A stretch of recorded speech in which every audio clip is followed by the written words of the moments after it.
Welcome to this week's End of Days Update, coming to you from sunny Orlando, Florida. We're here with the kids and the grandkids, having way too much fun. Man, to get ready for the grandkids, you need some Red Bull, Rockstar, you need a little bit of 15, 20 cups of coffee. It's so much fun. Colleen and I are having a blast. We're coming to you every week to look at the different things that point to the coming of the Lord, and specifically the gathering of nations for the Ezekiel 38 war, because the rapture of the church is signless. We talk about it every week, but the second coming has tons of signs. And we had such a great time last week. We were in Minneapolis there at Living Word. Got to do the podcast with Pastor Jim Hammond as well. And then before that, we were in Lincoln, California, if I got the name of the town just right. We had so much fun there. But we're looking at all these things that are literally happening every week. I mean, people go, I'd live in Bible days. You're living in Bible days right now. You're watching verse after verse after verse come to pass of what the Bible said you'd see just before God comes to the planet. So we look at different things. People say, well, why would we need to know how close we are? Well, you make changes. You accelerate, just like at the football game when the clock is winding down. You speed up. You get the plays are more crucial. And that's what it should be. So we preach it as not an escape theology. It's a hustle theology. And remember when Jesus walked into town, the demons started crying out, have you come to torment us before the time? And I love it that they knew Jesus was on a schedule, but guess what? He was early. So they knew that he was early. So if demons the schedule is going to be, how much more the church?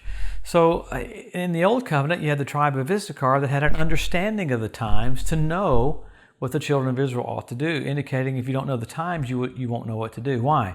When you see the finish line, everything changes. So there's stuff happening every single week. I'm in awe of how in the United States, so much of this doesn't even get put on the news. But let's pick up with what's happened all around Israel. Some pretty intriguing things are going on with Iran specifically, Israel specifically, the weather, and with China right now. But with Israel, you got our administration here in America kind of snubbed Netanyahu again, said, we'll let you, well, when Netanyahu was at the UN, they said, we'll let you come later in the year. Just kind of weird to do to Israel. It would never happen under any other administration. But in the midst of that, you have our administration making a deal with Iran on 9/11, basically paying for a prisoner swap, which I understand trying to negotiate to get people back home. I get that. The problem is releasing $6 billion for 6 people. Now all of a sudden Iran's going to have all this money because they've been doing a radical PR campaign we talked about last week. They made it sound like in all the newspapers that they slowed down production of uranium, when in fact they've slowed down. It'd be like, well, I'm in a Porsche 911 on the Autobahn going 190 and I slowed down to 175. Well, 175 is still way too fast. So that's what Iran is doing right now, and they're getting away with it. That's the amazing thing is we did an agreement with them on 9/11. Of course, it would be interesting about 9/11 if you flip 9/11 around. It's that exact date that the 2 temples were destroyed in Israel. So it's kind of wild how that works. It'd be 11 and 9. But anyway, that deal is Iran's already got a deal right now with Russia, making drones for Russia, making huge sales of oil to China. Along with that, you've got Iran has their uranium up to centigrade speed without any oversight. The General Secretary for the Atomic Energy Agency said the problem is they say they're slowing down, but we have no oversight over this whatsoever like they did in the past. Well, on top of that, Iran built a runway in southern Lebanon 12 miles from the border of Israel. So you got Iran ready to get a nuclear weapon. You got a brand new landing station for them in Lebanon, along with Damascus where they keep landing, and Israel keeps blowing up planes that are coming in there and blowing up missiles that are coming in there. So strategically, Israel is so many of these nations that want to annihilate it, which the aircraft landing area, the airport there in Lebanon, which is 12 miles away, it has all Iranian flags. So systematically, you're watching this up for the Ezekiel 38 war right in front of our eyes. You had one of our generals this last week say, China's not getting ready for just war, they're getting ready for war with the United States. So what happened yesterday? You had 40 aircraft go into the Taiwanese Straits that Taiwan had to send about 12 of their planes out to intercept them because they're acting like they're ready to invade Taiwan. Along with that, the crazy stuff that happened with that earthquake in Morocco. I talked about the lights that you saw. I saw some pictures of it and some video of it. There's some radical things happening in the heavens along with these earthquakes. Horrible how many people got killed there. But even in Libya, you had a typhoon come through this last week, broke out one of the dams. You had thousands of people that got I think the count is 2,800. They say it could easily go up to about 10,000. So you got crazy weather.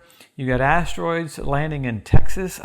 You have meteor showers. You got the heat. You have the rain. You have the mudslides. Along with that, you've got all these other nations doing what they're doing. So don't even have time to get into all the transgender stuff, to get into all the weird stuff that's happening all over. Specifically, we talked about it a little bit, the weird stuff with the political setting in Israel is so intriguing right now that it's completely being set up for eventually having to look for someone to rescue them and pull them out, and that guy would be the Antichrist. So wild. So with that, we always go to the scripture. What happened? Israel made a nation, Jerusalem won back. Jesus said the generation that sees those come to pass, that generation will not pass away. So that's us. But then you've got the Hebrew language restored. You got the Ethiopian Jews brought back. You got the fertility of the land of Israel. You got the revival of the Roman Empire. You have the Temple Mount Institute ready to start having sacrifices. You have foxes on the Temple Mount, fish in the Dead Sea, the Dead Sea turning blood red where Sodom and Gomorrah was last year on the Day of Atonement. The ritual bath on the Temple Mount fill up with water. You got 172 different species of predatory birds start showing up in the land. So you've got all these events coming to pass. You have Rabbi Yitzhak Kaduri. Jesus appears to him a few years ago. He prophesies that just before the coming of the Messiah, Israel will be ruled by two Benjamins. Last year, Benjamin Netanyahu and Benjamin Gantz began to rule together. So you have all of these put together. It would be interesting if it was one or two things, but you've got hundreds of things being put together that make it overwhelmingly sure how close we are. You have men will be lovers themselves. We have selfie sticks. I was in Los Angeles. A guy had 2 selfie sticks, almost got run over by a car trying to take photographs of himself. How crazy is that? So that's the climate that we live in, along with all the other bizarre stuff that's going on right now. I mean, you had the White House at Christmas had goat symbols up on the White House, which were demonic symbols, along with a transgender person quoting verses in front of the whole place. So indicating we are signing on for everything. And what does that tell me? The world's getting full of corruption and violence. Jesus is just about to come back. So we have sign after sign after sign after sign. Then you go to symbols. You had blood red moons on Passover and Tabernacles, 4 in a row a few years ago. When's the last time you had 4 in a row like that on Passover and Tabernacles? That's a huge deal. NASA calls it a tetrad. Last time that happened was 1967 when Jerusalem was won back. 1948 when Israel was made a nation. 1492 at the Edict of Expulsion when the Jews were kicked out of Spain. Pretty amazing. Heavenly signals coinciding with earthly things happening with Israel. All right, then you had the Bethlehem star when Jesus was born. You had Jupiter, Regulus, Venus come together. This last year you have a celestial event, Jupiter, Regulus, Venus. At the birth of Jesus, the constellation was Virgo. This last year the constellation was Leo. He's the lion of the tribe of Judah. So all of this stuff, there's so much more. You can't get into it in 7 to 10 minutes every week, but specifically everything's telling us and shouting to us there's a change coming. What is that change coming? The King's coming back. We're about to be on the sides of the north, the city of the great King. Come on, we're about to be with him face to face. Amazing the gratitude, the thankfulness we'll all have as we stand before the throne of God, thinking that Jesus gave his life for us. So all of this talk about all the signs are all about one thing. We're about to see the King. The earth is about to see the King. And then 7 years later, every being will bow, every tongue will confess that Jesus is Lord to the glory of God the Father. So what do we do as Christians? Help our local church, help our local pastor, hustle, have a mentality. We don't fit church into our life. It is our life. Why? We're about to see the King. Let's do everything we can, get as many people saved as we can. There's a lot of things coming up we'll talk about in the weeks to come about what's getting ready to happen in Israel and what we're going to do on our trip there. So great things ahead. Have a wonderful, blessed week, and we'll catch up with you next Wednesday.